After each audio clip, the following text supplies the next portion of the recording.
Et je reçois à présent pour cette édition du 7-8 en ce 13 juin Valérie Rocheron-Houry. Bonsoir. Bonsoir. Vous êtes fondatrice de la maison d'édition Plume en Herbe. Bonsoir et félicitations également. Merci. Puisque vous venez de recevoir le prix PEP 78 décerné par les collégiens et également les élèves de CM2 de l'Académie de Versailles pour un ouvrage, un roman fantastique, Le Château de Millepertuis.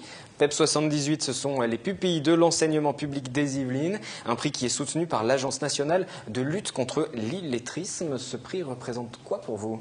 C'est beaucoup de satisfaction, aller à la rencontre des enfants, savoir qu'ils ont eu du plaisir à rentrer dans cette histoire un peu fantastique et avoir des retours chaleureux, le travail des enseignants aussi. Oui, Quels sont les critères d'attribution de ce prix, de cette récompense, qui est soutenue par l'Agence nationale de lutte contre l'illettrisme? Alors sans doute, c'est une opération qui permet de lutter contre l'illettrisme. Alors, c'est effectivement le but du PEP 78, c'est-à-dire qu'ils se sont rendus compte qu'au niveau national, mais plus spécifiquement sur les Yvelines, il y avait quand même un nombre très élevé de personnes illettrées, à ne pas confondre avec l'analphabétisme. Les personnes illettrées sont celles qui ont oublié l'apprentissage. Donc, il faut prendre le mal à la racine, et quoi de plus simple qu'effectivement que de faire participer les enfants de manière très active. Donc, on leur propose une sélection de plusieurs ouvrages. Au total, il y en avait 4 ou 5 en compétition, et nous sommes arrivés en fait deux ex aequo, moi et un autre auteur. Et les enfants donc lisent, votent, argumentent surtout, donc s'impliquent réellement. Après, ça leur donne le goût de la lecture. Oui, j'ai eu. Et vous avez échangé avec eux aussi. Je suis allée à la rencontre de plusieurs d'entre eux dans plusieurs classes. Et lors de la remise du prix, j'ai vu également des parents. J'ai vu une maman qui m'a dit quelque chose qui m'a beaucoup touchée. Elle m'a dit, vous savez, mon fils ne lisait que des mangas et maintenant il a envie de passer à autre chose. Voilà. C'est un roman fantastique. La mort y est évoquée avec humour, avec un personnage, un poltergeist facétieux qui hante un collège. Exactement. Ça, donc le héros est un cancre de haute envergure. Il s'est fait renvoyer de son collège. Donc son père le met en pension au château de Millepertuis, qui est spécialisé dans la scolarisation des cancres. Et son meilleur ami est en fait un petit fantôme de son âge, mais qui est mort, ça fait 60 ans, voilà, et qui hante ce collège. Et d'où vous vient cette idée ? Je ne sais pas. Elle est née comme ça dans votre imagination ? Non, quand j'étais petite, je rêvais d'avoir un ami invisible. Un fantôme, c'était merveilleux. Casper, voilà. Casper pour ami. Il est plus beau que Casper quand même. Casper, il y a une suite déjà qui a été écrite. Alors, le roman a très bien marché. J'ai eu de très bons retours de lecture. Donc, la suite est sortie, ça fait quelques jours. Je vous la montre. C'est Le fantôme du Reich. Voilà, je vais vous l'emprunter pour le présenter voilà. à la caméra. Celui-ci, la suite donc, de cet ouvrage, Le Château de Millepertuis, le fantôme du Reich. Ça met en scène le fantôme d'un ancien officier nazi qui revient pour finir le travail, en sachant que l'un des personnages principaux est une jeune fille juive. Voilà. C'est une saga à la Harry Potter que vous avez envie de lancer. Pas du tout. Je ne sais pas si je vais avoir l'endurance de J.K. Rowling, et puis c'est pas du tout le même univers. En fait, je me contente de faire des fins ouvertes à chaque fin de livre pour me laisser la possibilité ou non de continuer. A priori, je n'aurais pas dû faire de suite pour Le Château de Millepertuis. C'est devant l'engouement des élèves. Ça a bien plu, ça m'a stimulé, donné du courage pour m'atteler à la suite. Là, je suis sur d'autres projets, donc s'il y a un 3e tome, on verra, mais ça ne sera pas pour tout de suite. Votre maison d'édition est basée à Montfort-la-Maurie, elle est spécialisée dans la jeunesse. Oui. Pourquoi ce choix de la jeunesse ?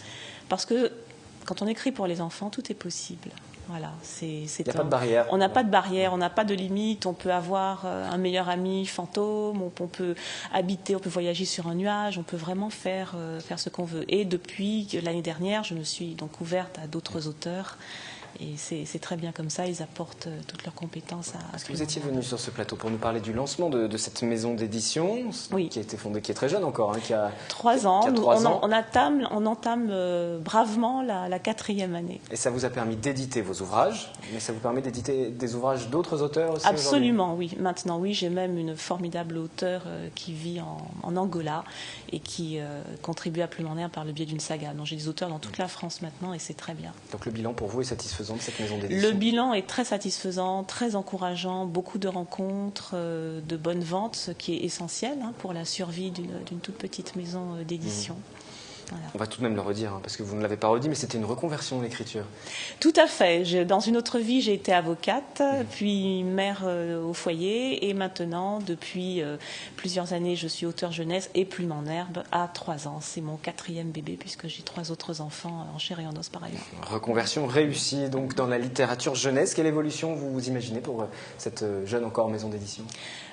Il y a une crise économique, donc on va être très prudent, on ne va pas sacrifier la qualité. Donc jusqu'à présent, j'éditais 6 ouvrages par an.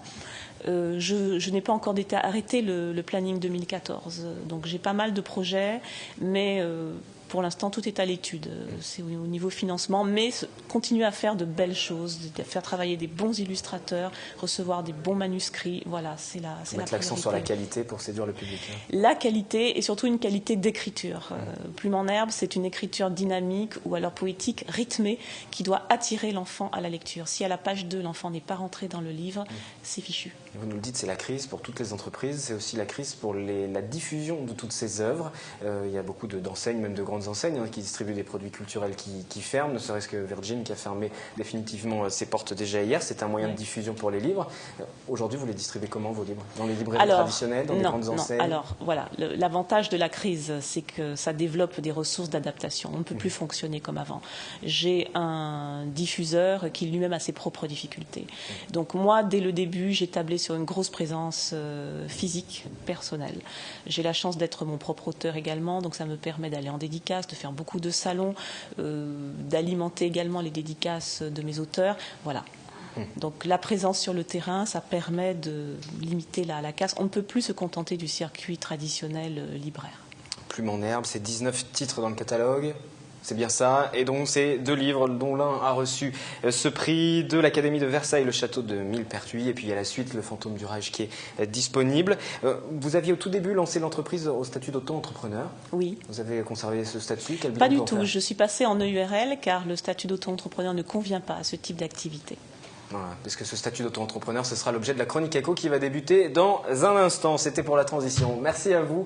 C'est très gentil d'être passé sur ce plateau de nous parler invité. de vos ouvrages et de ce prix décerné par les collégiens de l'Académie de Versailles, le prix PEPS 78. Vos ouvrages qu'on peut inciter à se procurer pour les plus jeunes.